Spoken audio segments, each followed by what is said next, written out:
तो अब बात होगी सियासी गलियारों से अहम जानकारी के बारे में, अहम खबरों के बारे में। आउटपुट हेड साकिब सुमन के साथ।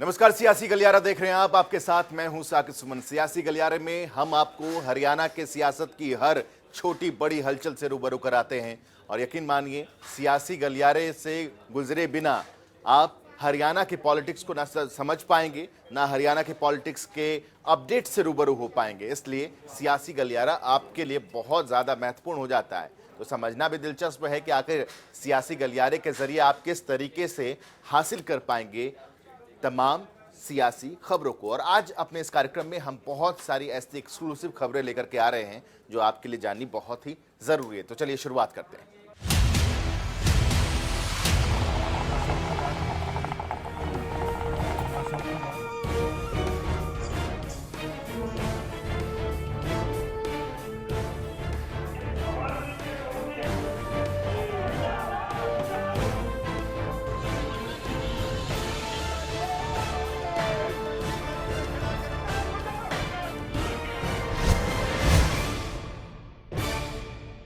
राजनीति में लगातार समीकरण बनते हैं, बिगड़ते हैं और नई संभावनाओं को जन्म दिया जाता है। ऐसा ही कुछ हो रहा है सचिन पायलट के साथ। सचिन पायलट अपने लिए एक रनवे की तलाश कर रहे हैं क्योंकि जो पुराना रनवे था वहां से उन्हें खारिज कर दिया गया है, उन्होंने खारिज कर दिया है। जिस तरीके से भी समझना चाहें आप समझ सकते हैं, लेकिन अब वो नया रनवे क्या हरियाणा में वो तलाश रहे हैं? क्या हरियाणा में जो मौजूदा कांग्रेसी ऐसे हैं जो हाशिए पर हैं, या ऐसे पूर्व कांग्रेसी जिनको पार्टी ने निकाल दिया या जिन्होंने पार्टी छोड़ दी, क्या उनसे संपर्क साध रहे हैं सचिन पायलट? हमारी खास रिपोर्ट कुछ ऐसा ही कहती है। आप जरा देखिए और नई संभावनाओं को कैसे टटोला जा रहा है, कैसे तराशा जा रहा है, समझिए इसे। बीच भंवर में पायलट का विमान, रनवे की तलाश में पायलट, हरियाणा में किससे सचिन की बातचीत, नए विकल्प की तलाश में सचिन पायलट। राजनीति की नैया जब ना आर जा पाए और ना पार जा पाए तो बढ़ जाती है पशुपेश की स्थिति, बढ़ जाती है चिंता, बढ़ जाता है हार का डर। ऐसे ही हालात है राजस्थान की राजनीति में रनवे की तलाश करते पायलट की। दरअसल बीच भंवर में फंसने के बाद सचिन पायलट अब नया विकल्प तलाशने की कोशिश में है। सचिन पायलट एक मास्टर स्ट्रोक की फिराक में है जिसमें वो उन कांग्रेसियों या पूर्व कांग्रेसियों को साथ लाने की जुगत में है जो कांग्रेस की नीतियों की वजह से हाशिए पर चले गए।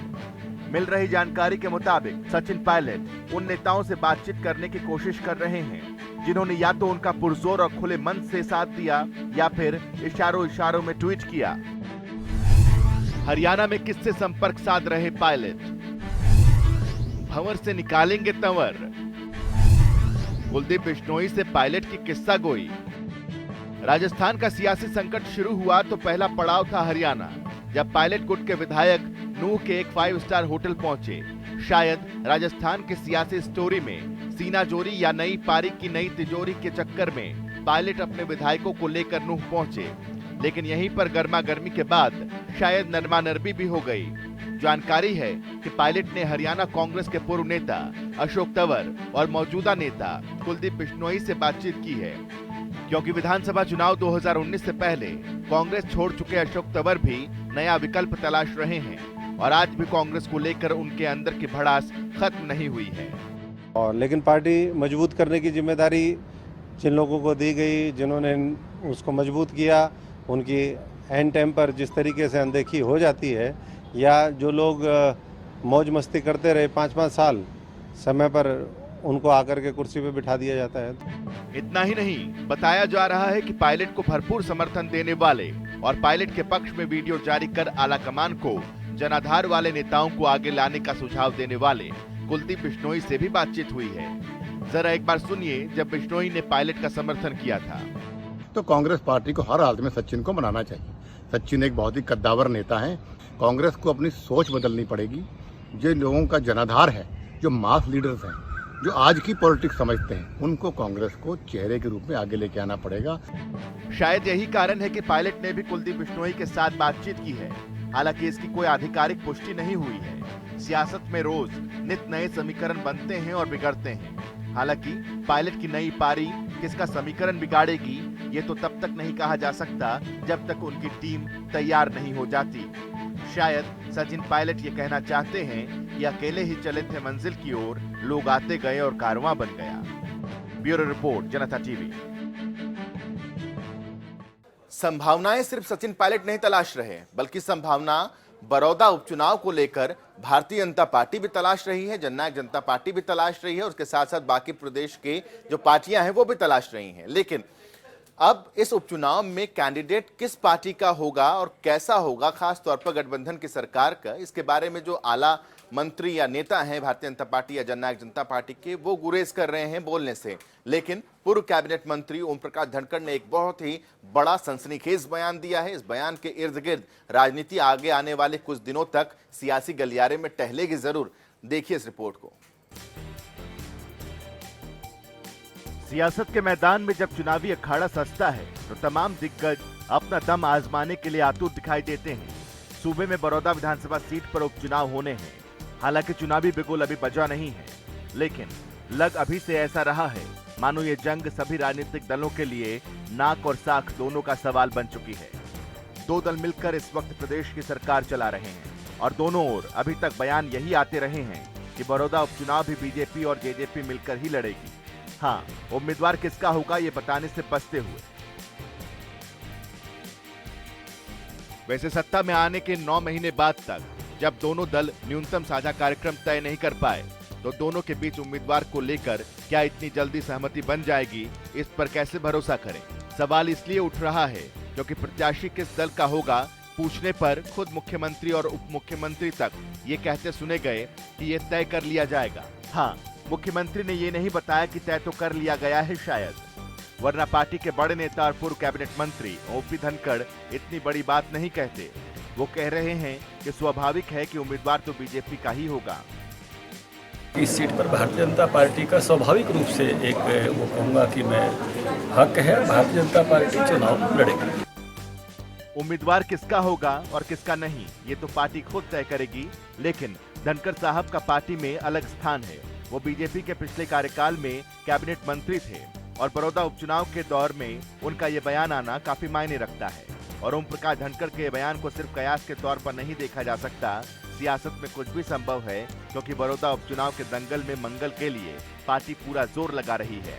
खैर, दोनों दल किस उम्मीदवार पर दांव खेलेंगे, क्या आधार होगा और जनता का दिल जीतने के लिए कौन मंगल होगा, ये ना तो आप तय करेंगे, ना हम, ना पार्टी। तय करेगी तो सिर्फ जनता। जनता टीवी के लिए गोहाना से राम सिंह हमार के साथ ब्यूरो रिपोर्ट। बयान सुन लिया आपने, लेकिन हर बयान के राजनीति में बहुत मायने होते हैं। कुछ निकटवर्ती मायने होते हैं और कुछ दूरवर्ती मायने होते हैं। कुछ का परिणाम जल्दी निकलता है, कुछ का परिणाम देर से निकलता है। हालांकि बड़ौदा उपचुनाव को लेकर ना अभी तारीखों का ऐलान हुआ है, ना अभी तैयारियों का कुछ खास ऐलान किया गया, लेकिन इसके बावजूद अब बयानों का सिलसिला लगातार जारी है। ओम प्रकाश धनखड़ के इस बयान के मायने क्या हैं, ये समझने की जरूरत है।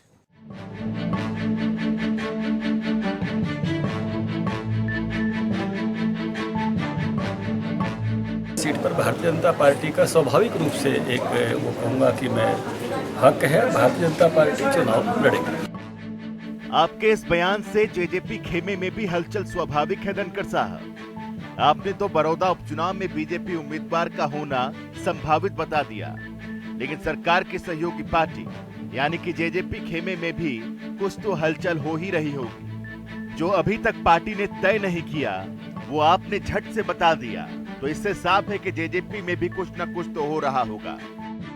एक तरफ तो दोनों पार्टी गठबंधन के साथ उपचुनाव लड़ने का मन बना चुकी। दोनों पार्टियों के नेता कई बार साफ कह चुके हैं कि बीजेपी जेजेपी मिलकर दंगल में कूदेगी, लेकिन दोनों ही दल उम्मीदवार बताना तो दूर, प्रत्याशी किस पार्टी का होगा ये बताने में भी संकोच कर जाते हैं। लेकिन धनखड़ दंगल की धरती पर आते हैं, बिना संकोच के उम्मीदवार की पार्टी आसानी से तय करके चले जाते हैं और पीछे छोड़ जाते हैं एक सियासी सनसना। सीट पर भारतीय जनता पार्टी का स्वाभाविक रूप से एक वो कहूँगा कि मैं हक है, भारतीय जनता पार्टी चुनाव लड़ेगी। बयान इतना बड़ा है तो जेजेपी खेमे की प्रतिक्रिया आनी भी स्वाभाविक है। जी हाँ, इतना तो है, धनखड़ के बयान से जेजेपी की धड़कनें बढ़ गई होंगी। हालांकि अभी तक इस पर जेजेपी की कोई टिप्पणी आई नहीं है, लेकिन शायद आएगी, जरूर आएगी, क्योंकि जो अब तक तय नहीं हुआ वो एक सेकंड में पार्टी के बड़े नेता ओपी धनखड़ आकर कर जाए और जेजेपी चुपचाप देखती रह जाए, ऐसा असंभव सा लगता है। जब धनखड़ के होठों पर यह बात आई तो मायने इसके बहुत हैं, लेकिन देखते हैं होगा आगे क्या। और ये भी देखना होगा कि इस बयान का नफा और नुकसान किसे होता है और कितना होता है। ब्यूरो रिपोर्ट, जनता टीवी।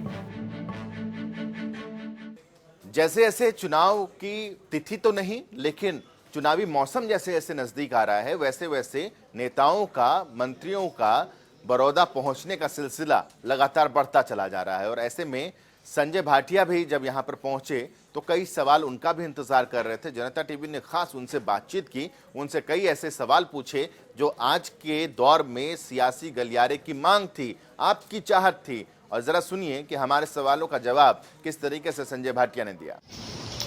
बड़ौदा उपचुनाव को लेकर सियासत लगातार गर्म होती जा रही है और इसी के चलते बड़ौदा हल्के के चुनाव को लेकर अलग अलग जो बीजेपी के हैं और कांग्रेस के हैं, अलग अलग जो नेता हैं यहाँ लगातार पहुँच रहे हैं और सियासत गलियारे आप देख रहे हैं। इसी के तहत आज जो करनाल के सांसद हैं भाटिया साहब, उनसे हम बातचीत करेंगे कि बड़ौदा हल्के के चुनाव को लेकर यहाँ पर जो लगातार बातचीत चल रही है उनसे इस बारे में बातचीत करते हैं। सर, सबसे पहले तो जनता टीवी का आपका स्वागत है। धन्यवाद। सर, लगातार जैसे बड़ौदा चुनाव है, उपचुनाव है, उपचुनाव को लेकर लगातार तैयारियां चल रही हैं और अलग अलग जो पार्टी विपक्ष के जो नेता हैं वो भी वार लगातार कर रहे हैं। जैसे कल ही एक बयान आया जो गोहाना के विधायक हैं कांग्रेस के, उन्होंने कहा कि जो बीजेपी के और जेजेपी के जो नेता हैं वो बरसाती मेंढे की भांति अब यहाँ आ रहे हैं। आपका क्या कहना है? हम तो आ रहे हैं, हम बाहर से भी आ रहे हैं, यहाँ से आके बैठे। मुझे नहीं लगता कि अपने जो मलिक साहब हैं, जो गोहाना से विधायक कई बार बने हैं और पूर्व में मंत्री भी रहे हैं चौधरी बंसी लाल जी के साथ, मुझे नहीं लगता कि अपने पड़ोस में ही कभी वो बड़ौदा के कहीं सुख दुख में पहुंचे हो या बड़ौदा के लोगों को कभी उनका हक देने की आवाज़ उठाई हो। मुझे नहीं लगता कि शायद उनको ये बात बोलने का हक नहीं है कि वो तो बिल्कुल गोहाना में बैठे हुए भी बड़ौदा के लोगों तक नहीं पहुँच पाए। इस बात को लोगों ने नोटिस किया और मेरे को अनेक लोगों ने ये बताया भी है। सर, लगातार जैसे पूर्व सीएम जो हैं भूपेंद्र हुड्डा, वो लॉ एंड ऑर्डर पर भी सवाल खड़ा कर रहे हैं, तो उस बारे में क्या कहना? भूपेंद्र हुड्डा जी को वो विपक्ष के नेता हैं, उनका जो बनता है उनको कहना ही चाहिए, वो कह रहे होंगे लॉ एंड ऑर्डर पर भी आवाज़ उठाएं या किसी चीज़ पर उठाएं। लेकिन हरियाणा की जनता अच्छी तरह ये समझ चुकी है कि माननीय मनोहर लाल जी का जो नेतृत्व है, माननीय मनोहर लाल जी जो व्यक्तित्व है, वो वाकई में देवतुल्य नेतृत्व है। अच्छे इंसान है, साफ इंसान है, ईमानदार इंसान है और उनकी कथनी और करनी में कोई फर्क नहीं है। उनके अंदर जो ट्रांसपेरेंसी है, पारदर्शिता है। उन्होंने नौकरियां नहीं बेची पहले वालों की तरह से, नौकरियां बेचकर अपने घर नहीं भरे। उन्होंने किसानों की ज़मीन को एक्वायर नहीं किया और उनको बड़े बड़े बिल्डर को नहीं बेचा। ये सब लोग हरियाणा के लोग जानते हैं और विशेष रूप से मैं बड़ौदा के लोगों की तरफ से कहना चाहूँगा, क्योंकि मैं सोनीपत जिले का प्रभारी हूँ, मेरा सोनीपत के साथ टच है। मैं कहना चाहूँगा कि बड़ौदा ने जिनके ऊपर भी विश्वास किया, बार बार समर्थन दिया, बार बार उनको जिताया, उन्होंने बड़ौदा के लोगों को उनका हक नहीं दिया। आज भी बड़ौदा के बच्चे बड़ी भारी संख्या में बेरोजगार हैं और आज भी मैं समझता हूँ बड़ौदा के लोगों को उनका हक मिलना चाहिए और इस बार मैं समझता हूँ कि बड़ौदा के लोग अपना हक लेकर ही रहेंगे। बड़ौदा उपचुनाव काफ़ी चर्चा में है और इसी के चलते बड़ौदा जो चुनाव है, बड़ौदा की सीट है, उसको आप लोग किस प्रकार से देख रहे हैं और कैसे आप जीतेंगे? 5 साल का कार्यकाल आपका रहा है या फिर 9 महीने की जो सरकार है उस पर जीतेंगे या फिर आप विकास के कार्यों को लेकर आगे बढ़ेंगे? नहीं, मैं चाहूँगा कि चाहे यहाँ से कोई भी विधायक बना हो, प्रतिनिधि रहा हो, लेकिन उसकी हल्के के लिए उदासीनता रही है। अगर हल्के के प्रति उदासीनता ना होती तो सरकारों में रहकर भी, और जिनकी सरकारें रहीं जो इसको अपने वोट बैंक की तरह लेते हैं, बड़ौदा के लोगों को वोट बैंक की तरह लेते हैं, उस वोट बैंक की राजनीति को इस बार लोग नकारने वाले हैं और इस बार लोग डेवलपमेंट के साथ जाएंगे, विकास के साथ जाएंगे, ईमानदारी के साथ जाएंगे और पारदर्शिता के साथ जाएंगे। बड़ौदा हल्के की सीट भैंसवाल जहाँ योगेश्वर गाँव है, वहाँ के लोगों के समस्या को लेकर कल भी जैसे जिक्र कर रहे थे, बहुत सारी समस्याएं हैं। इवन गाँव में एंट्री करने तक का जो रास्ता है वो भी बिल्कुल खस्ता हालत है। बिल्कुल बिल्कुल सही कह रहे हैं आप। मेरी वाली बात ही आपने मेरी बात को तायद किया है, डिट्टो किया है। मैं खुद ही कह रहा हूँ कि बड़ौदा के लोगों को उनका हक नहीं मिला, भले ही उन्होंने कितनी बार किसी भी एक दल को, एक व्यक्ति को वोट दिया हो, उनको उनका हक नहीं मिला। इस बार बड़ौदा के लोग अपना हक लेके रहेंगे, ऐसा मेरा विश्वास है। देखिए बिल्कुल सियासत गलियारे आप देख रहे हैं और इसी के तहत हमने आपको जो बड़ौदा की जो सीट है उपचुनाव है उसको लेकर लगातार चर्चा चल रही है और अलग अलग जो पार्टी के हैं वो लोग कर रहे हैं। अभी जो बीजेपी के जो नेता भाटिया साहब, उनसे हम बातचीत करी, बातचीत के दौरान उन्होंने यही कहा है कि गठबंधन से ये जो चुनाव होगा गठबंधन से ही होगा। गोहाना से जनता टीवी के लिए राम सिंह मार्गी। कोरोना दौर में अब हरियाणा विधानसभा के मानसून सत्र को बुलाने की और मानसून सत्र की शुरुआत की मांग तेज हो गई है और ये संभावित ऐसे अनुमान लगाए जा रहे हैं कि अगस्त में मानसून सत्र का आगाज हो सकता है। जरा समझिए कि मानसून सत्र अगर अगस्त में होता है तो किस तरीके से होगा और कैसे मुद्दे इसमें उठ सकते हैं और किस तरह की परिस्थितियां होंगी, इस रिपोर्ट के जरिए देखिए। कोरोना के बीच मानसून सत्र बुलाने पर विचार। सोशल डिस्टेंसिंग के साथ चलेगा मानसून सत्र। वीडियो कॉन्फ्रेंसिंग से नहीं चलेगी विधानसभा। वीडियो कॉन्फ्रेंसिंग से सत्र पर नहीं सहमति। कोरोना के बढ़ते संकट के बीच मानसून सत्र बुलाने पर विचार जारी है, जिसके कारण अब हरियाणा विधानसभा के मानसून सत्र में इस बार कुछ अलग ही नजारा होगा।